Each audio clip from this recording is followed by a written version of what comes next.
अस्सलाम वालेकुम dear students. Okay, तो मैं बेटा यहाँ कंटिन्यू करूंगा सेम टॉपिक। और बेटा वो टॉपिक है कोलिजन, ठीक है ना। तो बेटा मैंने प्रीवियस लेक्चर में यहाँ तक कंप्लीट किया था कोलिजन, ठीक है ना। मैंने कोलिजन के बारे में आपको थोड़ा बताया था। तो कोलिजन क्या है? Collision is an isolated event in which two or more than two bodies interact with each other with strong impulsive force, ठीक है ना बेटा। तो मैंने कहा था ना कि एग्जांपल्स दे दी थी कि बेटा when two carom balls collide with each other and that's a collision, and cross balls collide each other, polystyrene balls, okay, very nice.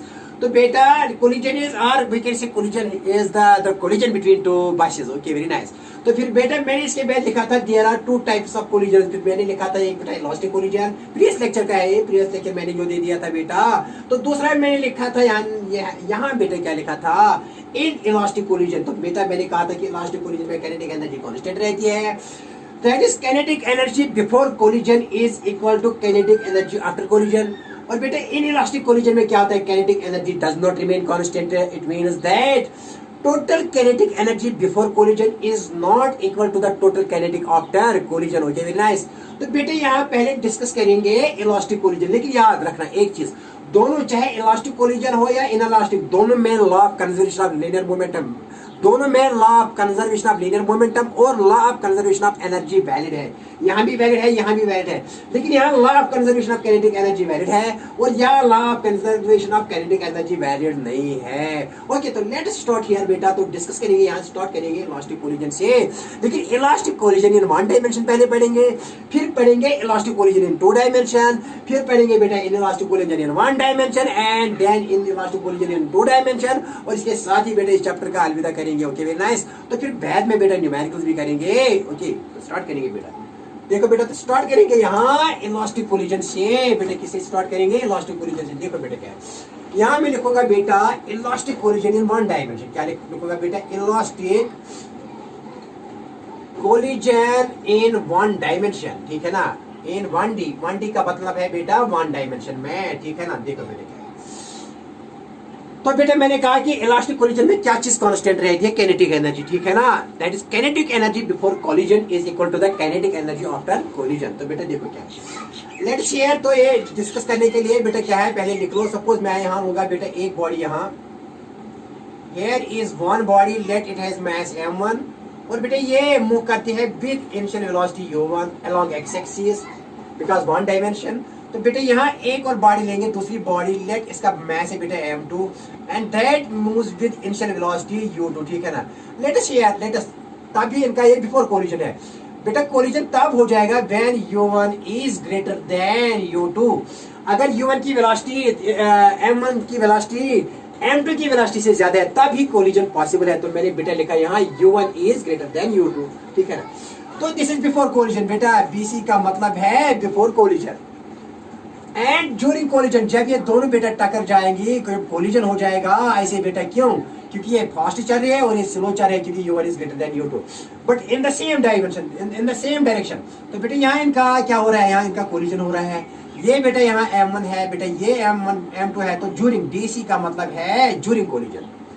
तो अगर इसके बाद अगर ये चलेंगे, इसके आफ्टर कोलिजन बेटा, इसके बाद आफ्टर कोलिजन अगर ये दोनों बेटा, ये बॉडी है, आफ्टर कोलिजन ये चलेगी विद वेलोसिटी v1 और इसका मास है m1, और बेटा ये बॉडी चलेगी विद वेलोसिटी v2, लेकिन इसका मास क्या है? m2 in the same direction, that is x direction but without any loss of kinetic energy. This is बेटा here after AC, after collision. बेटा BC means before collision, DC means here during collision and बेटा AC here means after collision, ठीक है ना।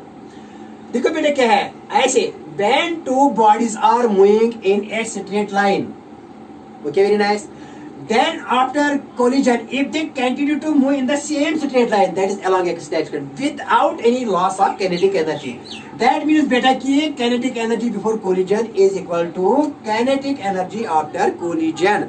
तो बेटा इस वक्त इस collision को कहते हैं elastic collision in one dimension। बेटा लिखो ऐसे, when two bodies are moving in a straight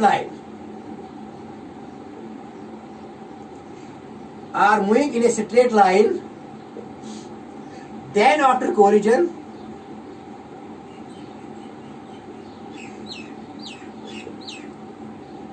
if they continue to move with the same, if they continue to move along the same straight line,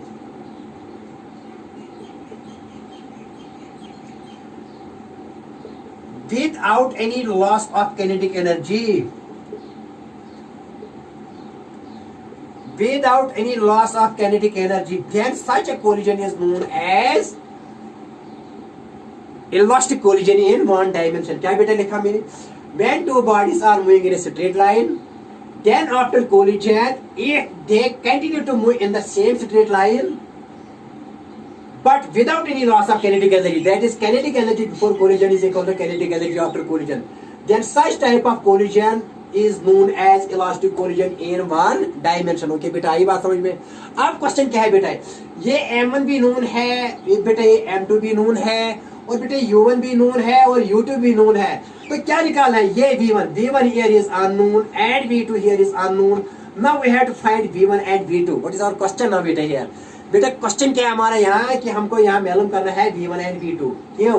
because बेटा यहाँ final velocity of first body and final velocity of second body after collision हमको पता नहीं है, और ये निकालना है. बाकी M1 भी पता है बेटा, M2 भी पता है, mass of the first body, mass of the second body, और initial velocity of first body हमको पता है कितनी वेलोसिटी हमने दी है. और बेटा ये भी हमको पता है, लेकिन ये पता नहीं है अननोन क्या है V1 एंड V2. बेटा ये हमको निकालना है. Okay very nice. बट बेटा हमको यहाँ यूज करना है law of conservation of linear momentum and law of conservation of kinetic energy, because इसमें क्या कांस्टेंट रहेगी? Kinetic energy. तो यूज करेंगे और बेटा निकालेंगे V1 एंड V2. तो बेटा ज्ञान स्टार्ट करेंगे. Okay very nice. तो व्हाट इज आवर क्वेश्चन बेटा? Now question, our question is we have to find. क्या बेटा करना है? We have to find. ये लिखो आप क्या, वी हैव टू फाइंड बेटा क्या मालूम करना है? वी हैव टू फाइंड बेटा क्या मालूम करना है? V1 final velocity of first body and V2 final velocity of second body. ठीक है ना? We have to find V1 and V2 in terms of क्या बेटा? In terms of M1, M2, U1 and U2, because these things are known. ये known है बेटा. So we have to find these unknown in terms of known. That is our question. But we have to use here law of conservation of linear momentum and law of conservation of kinetic energy. क्योंकि kinetic energy elastic collision में constant रहती है. That is kinetic energy before collision is equal to kinetic energy after collision. Okay बेटा, देखो आपके, देखो तमाशा कैसे इसको निकालेंगे V1 और V2 को कैसे निकालेंगे. देखो बेटा, सीधे हियर देखो बेटा क्या करेंगे. तो बेटे वी नो अप्लाइंग क्या करेंगे? Applying law of conservation of energy, applying law of conservation of linear momentum. क्या अप्लाई करेंगे बेटा? Law of conservation of linear momentum. इसका मतलब है total linear momentum after collision is equal to total linear momentum before collision of the two body system. ठीक है ना? यहाँ बेटा थर्ड बॉडी है अर्थ, लेकिन अर्थ का ग्रेविटेशनल फोर्स बिल्कुल वो तो एक्सटर्नल फोर्स है, क्योंकि ये आइसोलेटेड इवेंट है. इस पर एफ एक्सटर्नल लगने वाला क्या है? जीरो, क्योंकि अर्थ का तो लग रहा है यहाँ ग्रेविटेशन, लेकिन वो इतनी कम है, वीकेस्ट फोर्स है as compared to this interaction when they collide. This is impulsive force as compared to this gravitational force is very very weak, और हम इसको नेग्लेक्ट करते हैं और इसको मानते हैं आइसोलेटेड सिस्टम, और इस इंटरेक्शन को मानते हैं इंटरनल फोर्स. आई बात समझ में? Okay very nice. देखो आप क्या करेंगे? Applying law of conservation of linear momentum. देखो बेटा क्या है? That is final linear momentum. क्या है इन दोनों बॉडियों का बेटा? M1 V1 इस फर्स्ट बॉडी का फाइनल लीनियर मोमेंटम प्लस क्या है बेटा? M2 V2 ये बेटा सेकंड बॉडी का है, और दोनों का क्या है? M1 V1 plus M2 V2 is equal to बेटा क्या लिखेंगे? M1 बेटा U1 plus M2 U2.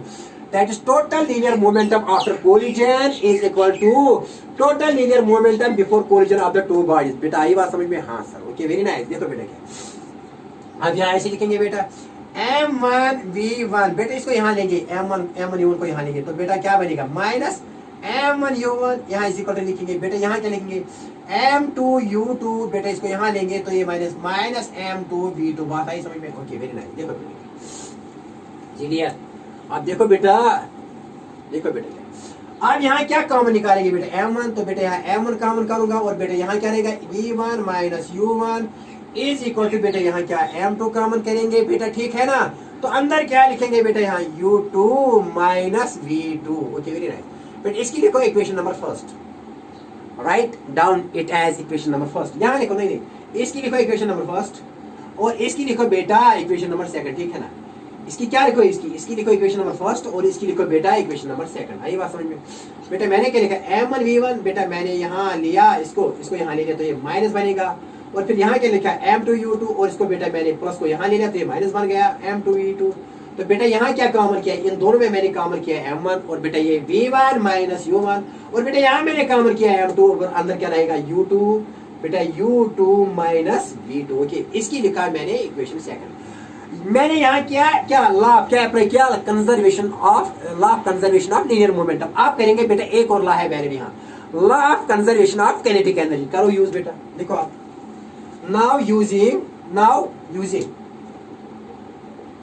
now applying or using law of conservation of kinetic energy। तो क्या है बेटा, total kinetic energy of these two bodies before collision is equal to total kinetic energy of these two bodies after collision। देखो बेटा क्या है, serious. तो बेटा यहाँ लिखेंगे ऐसे 1/2 m1, ठीक है ना, 1/2 m1। यहाँ फाइनल काइनेटिक एनर्जी क्या है बेटा, फाइनल क्या है इसकी क्या है बेटा, इसकी और सम क्या है इनका। तो बेटा यहाँ लिखेंगे 1/2 m1 v1 square final kinetic energy of first body plus final kinetic energy of second body क्या है 1/2 m2 v2 square is equal to total kinetic energy after collision is equal to total kinetic energy before collision because ये collision elastic है। तो बेटा यहाँ लिखेंगे 1/2 m1 u1 square plus 1/2 m2 u2 square. Okay very nice. देखो बेटा अब यहाँ ऐसे लिखेंगे बेटा, ये 1/2 क्या है, ये कॉमन, ये खत्म हो जाएगा यहाँ, क्योंकि यहाँ भी कॉमन रहेगा, यहाँ भी, तो यहाँ सीधे लिखेंगे m1 v1 square plus m2 v2 square is equal to बेटा m1 u1 square plus m2 u2 square. क्यों बेटा, क्योंकि 1/2 यहाँ भी, यहाँ ये खत्म हो जाएगा यहाँ। ओके देखो बेटा क्या करेंगे आप इसको यहाँ लाएंगे तो ये प्लस वाला माइनस बनेगा, ऐसे लिखो m1 v1 स्क्वायर को ऐसे लिखो, लेकिन इसको यहाँ भेजो तो ये माइनस बनेगा m1 u1 स्क्वायर बेटा, ठीक है ना, इज इक्वल टू यहाँ इसको ऐसे लिखो m2 v2 ये u2 है, सॉरी u2 स्क्वायर माइनस बेटा क्या लिखेंगे m2 v2 स्क्वायर, ठीक है ना। Okay very nice. अब क्या कॉमन निकलेगा यहाँ बेटा m1 और यहाँ क्या कॉमन निकलेगा m2, तो बेटा लिखेंगे यहाँ। ओके वेरी नाइस, करेंगे साफ, हाँ सर करो सर। देखो बेटा क्या है, यहाँ ऐसे लिखेंगे तो m1 कॉमन कर लो बेटा, यहाँ क्या रहेगा बेटा v1 स्क्वायर माइनस बेटा यहाँ u1 square is equal to यहाँ बेटा कॉमन m2 निकलेगा m2, तो बेटा अंदर क्या रहेगा, अंदर रहेगा बेटा यहाँ u2 square minus v2 square. नजर। ओके वेरी नाइस सीरियर। ओके अब इसकी लिखो बेटा इक्वेशन नंबर थर्ड। क्या लिखो इक्वेशन नंबर थर्ड, क्या मैंने किया, मैंने बेटा पहले m1 v1 स्क्वायर तो इसको यहाँ लाया तो ये माइनस बन गया, यहाँ ऐसे लिखा m2 u2 स्क्वायर, ये m2 u2 स्क्वायर है बेटा, तो यहाँ ऐसे लिखा, लेकिन इसको यहाँ लाया तो ये माइनस m2 v2 स्क्वायर, और इन दोनों में जहाँ कॉमन किया m1 यहाँ m1 तो यहाँ क्या रहा v1 square minus u1 square, यहाँ क्या कॉमन किया m2 तो यहाँ क्या रहा u2 square minus v2 square. Okay देखो now dividing third by second, dividing third by second, अब करो डिवाइड, डिवाइडिंग थर्ड बाय किसे करो बेटा सेकंड से, तो क्या आएगा बेटा, देखो बेटा क्या आएगा, डिवाइडिंग थर्ड बाय थर्ड को किसे डिवाइड करो सेकंड से, तो बेटा देखो क्या आएगा, यहाँ लिखेंगे m1 v1 square minus u1 square, divide करेंगे बेटा लेफ्ट को लेफ्ट ही डिवाइड करेंगे, क्या कर लिखेंगे यहाँ m1 v1 minus u1। Okay very nice बेटा, यहाँ क्या लिखेंगे m2 u2 square minus v2 square, बेटा राइट को डिवाइड करेंगे राइट ही, तो यहाँ लिखेंगे बेटा क्या लिखेंगे m2 बेटा यहाँ ये u2 माइनस v2, ठीक है ना। ओके वेरी नाइस, देखो बेटा m1 and m1 gets cancelled and m2 and m2 gets cancelled. Okay very nice, देखो बेटा क्या है, अब लिखेंगे यहाँ, ये बात आई समझ में, डिवाइडिंग थर्ड बाय थर्ड को मैंने डिवाइड किया, ये थर्ड है, ये थर्ड इक्वेशन है, ये बेटा थर्ड इक्वेशन है, थर्ड को डिवाइड किया सेकंड से, लेफ्ट को लेफ्ट ही और राइट को राइट ही, तो यहाँ मैंने डिवाइड किया m1 m1 कैंसिल और यहाँ m2 m2 कैंसिल, तो यहाँ क्या बचा बेटा। ओके वेरी नाइस, देखो बेटा क्या है, आप देखो सीरियस, तो यहाँ बेटा ये a square minus b square है, तो a square minus b square किस बात है, a minus b into a plus b. तो देखो बेटा यहाँ b one square minus b ये बेटा आएगी बराबर b one minus u one into बेटा क्या आएगी b one plus u one, ठीक है ना।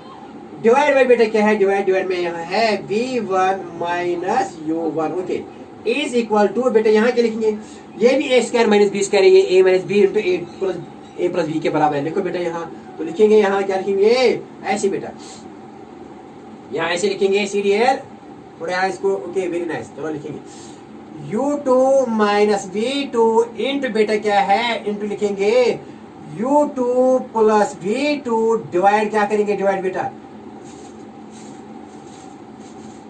डिवाइड करेंगे यहाँ u2 माइनस v2, ठीक है ना। देखो बेटा क्या, अब ये v1 माइनस u1 और v1 minus u1 cancel, u2 बेटा ये इज इक्वल टू है, यहाँ इज इक्वल टू है u2 माइनस v2 और बेटा ये भी क्या हो जाएगा कैंसिल, तो क्या बचा बेटा, बताइए बेटा क्या बच गया, ओके वेरी नाइस। तो यहाँ बचा बेटा v1 plus u1 is equal to, यहाँ क्या बचा बेटा u2 plus v2, very important relation, क्या बेटा v1 plus u1 is equal to u2 plus v2, आई बात समझ में, हाँ सर, ओके वेरी नाइस। देखो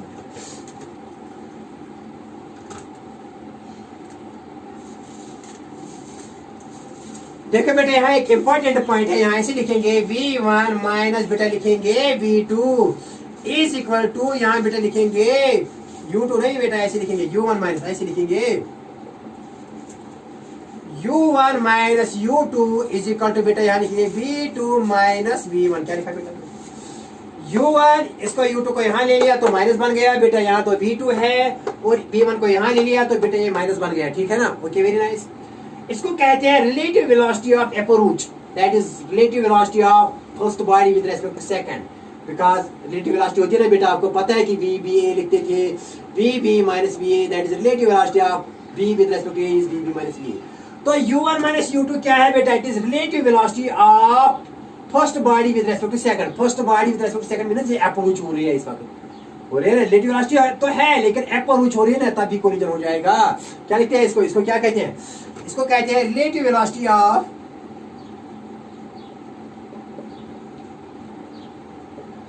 अप्रोच इज इक्वल टू, यहाँ बेटा सेपरेट हो रही है, कोलिजन के बाद ये सेपरेट हो रही है, तो relative velocity v2 minus v1 क्या है, relative velocity of second with respect to first, लेकिन आफ्टर कोलिजन ये सेपरेट हो रहे हैं, लेकिन बिफोर कोलिजन ये अप्रोच हो रहे हैं, ठीक है ना, वही लिखा मैंने relative velocity of approach of first body with respect to second, ये लिखा मैंने।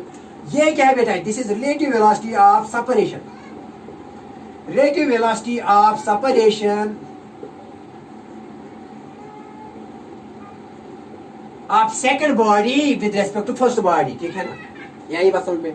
अगर ये बराबर हो तो ये कोलिजन होता है इलास्टिक कोलिजन, बेटा क्या होता है, हमेशा याद रखो, क्या इलास्टिक कोलिजन की एक खास बात क्या है, that is relative velocity of approach is equal to relative velocity of separation, ये हमेशा होती है किस में, इलास्टिक कोलिजन में, एक खास बात इलास्टिक कोलिजन की, ओके याद रखना है।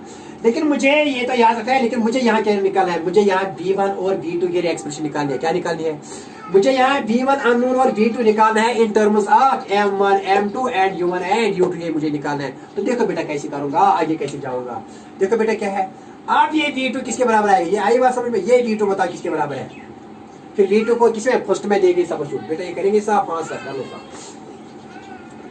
बता बेटा ये v2 किसके बराबर आएगा, ये v2 यहाँ, ये v2 किसके बराबर आएगा, ये v2 आएगा बराबर बेटा v1 plus u1 minus u2, क्या बेटा v2 आएगा बराबर v1 प्लस u1, ये यहाँ माइनस u2, ठीक है ना। Substitute this value of v2, ठीक है ना, substitute this value of v2 in equation first में डालो, याद है फर्स्ट इक्वेशन, आपको मिलेगा, आपको हाँ v1 का वैल्यू क्या मिलेगा, अगर v2 को सब्स्टिट्यूट करोगे फर्स्ट इक्वेशन में बेटा क्या मिलेगा आपको, याद है फर्स्ट इक्वेशन, यहाँ लिखूंगा, ओके देखो बेटा serial what is here first equation, बेटा देखो क्या है, तो फर्स्ट इक्वेशन आपको याद है वो m1 u1 प्लस, याद है यहाँ ऐसे लिखा था, ऐसे लिखा, that is total linear momentum after collision is equal to total linear momentum before collision. This is total linear momentum of the two bodies after collision, and this is total linear momentum of the two bodies before collision. ये तो बेटा first equation थी, this was first equation. इसी में substitute करो बेटा, क्या करो सबस्टिट्यूट V2, यहाँ V2 दे दो और आपको मिलेगा V1। क्या मिलेगा? V1। देखो बेटा क्या है, C यहाँ ऐसे लिखेंगे M1 V1 प्लस M2। आप इसमें क्या सबस्टिट्यूट करो इस इक्वेशन फर्स्ट में बेटा, ये सबस्टिट्यूट करो V2, तो V2 यहाँ बेटा लिखो V2। V2 के बदले क्या लिखेंगे? V1 प्लस बेटा U1 माइनस बेटा यहाँ लिखेंगे U2 इज इक्वल टू बेटा यहाँ M1 U1 प्लस बेटा M2 U2। आई बात समझ में? तो बेटा हमको यहाँ मिलेगा V1 का value in terms of M1 M2 U1 and U2। Okay, very nice. तो देखो बेटा क्या है, तो यहाँ करेंगे बेटा M1 फर्दर सॉल्व करेंगे, M1 V1 प्लस बेटा